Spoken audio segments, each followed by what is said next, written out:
और साचरित्र होना जरूरी है, तो फिर हमारे राजनेता अनपढ़, गवार, बाहुबली, दुश्चरित्र, अपराधी क्यों? राइट।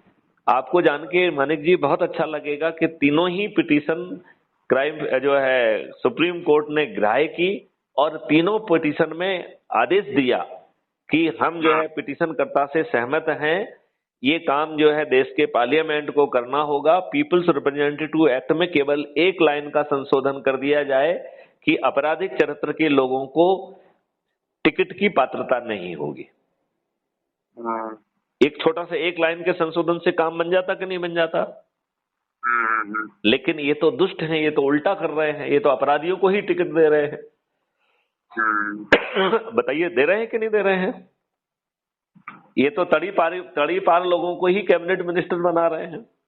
नहीं नहीं, ऐसा है कि ये आपका उद्देश्य क्या है? पहले तो आप हमारा उद्देश्य है कि 21 लक्ष्यों के साथ इस देश को बदल देना, महापरिवर्तन लाना, जिसमें गुलामों के नियम कानून में आमूलचूल परिवर्तन हो, जिसमें संज्ञेय, असंज्ञेय और सिविल ऑफेंसेस का अंतर्विरोध अंतर जो बना के रखा है, जिसमें आम आदमी पिस रहा है, वो खत्म हो, जिसमें प्रशासनिक व्यवस्था पारदर्शी, अकाउंटेबल, संवेदनशील हो।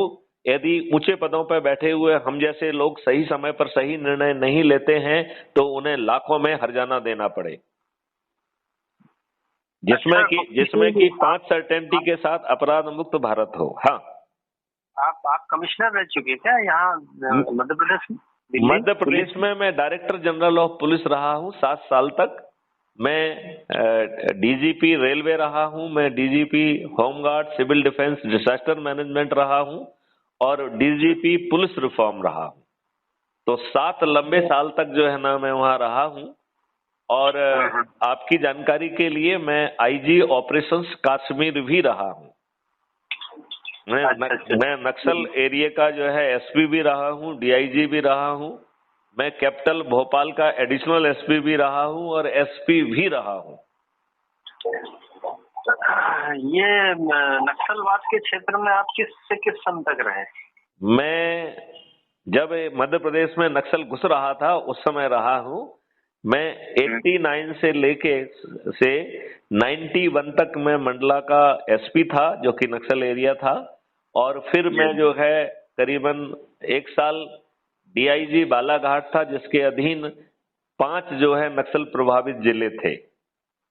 बालाघाट, मंडला, डिंडोरी, हाँ, राजनांदगांव एंड कवर्धा। हाँ जी, तो आपका तो अनुभव, हम तो आपके सामने कुछ भी नहीं है, हम तो बच्चे हैं आपके।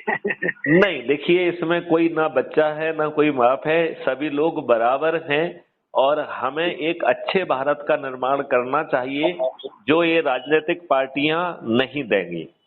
लिहाजा हमें यदि ये व्यवस्था बदलना है तो ये राजनीतिक पार्टियों के माध्यम से संभव नहीं होगा।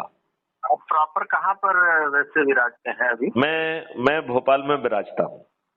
अच्छा जी, तो भोपाल में डीएसपी मालवी जी हैं, वो हमारे परिचित हैं, उनसे मेरी बातचीत होते रहती है इस विषय पे। तो आप अपने मालवी जी से कहेंगे तो वो मुझे बहुत विस्तार से जरूर जानते होंगे।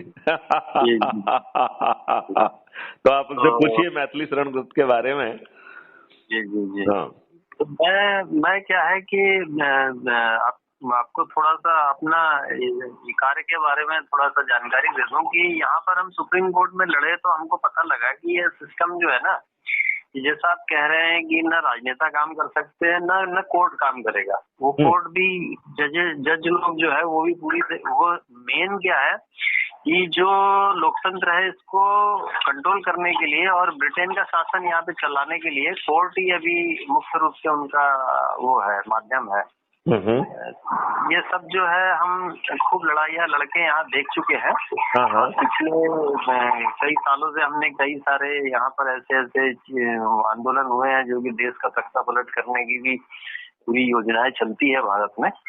और अभी आपको बता दूं, मैं प्रधानमंत्री नरेंद्र मोदी जी की हत्या की साजिश में जो शामिल थे लोग, उनको भी रात के 9 बजे कोर्ट खोल के और तुरंत जमानत दे दी जाती है उनकी गिरफ्तारी के लिए, जैसी सरकार प्रयास करती है। तो तो हाई कोर्ट के ऊपर जो है सीधे सीधे जो है तहसील अदालत के ऊपर सीधे सीधे सुप्रीम कोर्ट इंटरफियर करता है, जो कि पूरी तरह संवैधानिक और गैर कानूनी है। तो देखिए, मेरा कहना ये है कि हमें यदि इस राक्षसी व्यवस्था को बदलना है तो बहुत आसान काम है। जैसा हमने बताया है कि इसमें सिर्फ 3 प्रश्न पूछना है।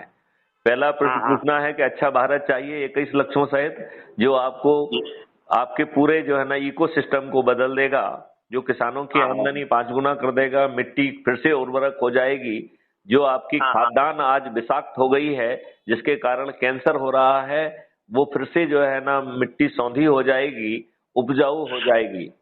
आज हम 16 करोड़ लीटर दूध पैदा कर रहे हैं और 65 करोड़ लीटर दूध कंज्यूम कर रहे हैं।